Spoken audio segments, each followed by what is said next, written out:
Investigation ద్వారా తెలుసుకొని నా దగ్గరకు వచ్చి మాట్లాడితే అప్పుడు నేను మాట్లాడతాను.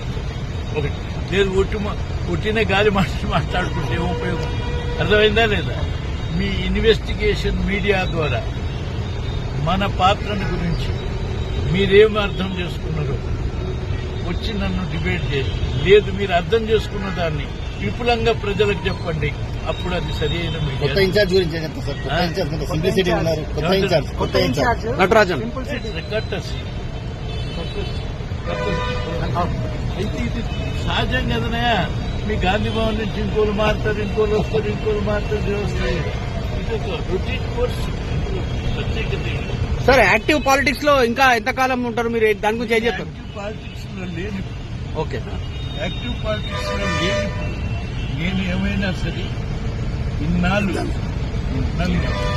నన్ను ప్రేమించిన, గౌరవించిన ప్రజలందరికీ కానీ, మిత్రులందరికీ కానీ, లేక పరిపాలన చేస్తున్నటువంటి వాళ్ళు కానీ, మనందరికీ తెలిసిన వాళ్ళుగా అవసరమైతే వాళ్ళు కోరితే సలహా ఇస్తారు, లేకుంటే లేదు. మీరు ప్రత్యక్ష రాజకీయాలకు దూరం, ఇక ప్రత్యక్ష రాజకీయాలకు దూరం.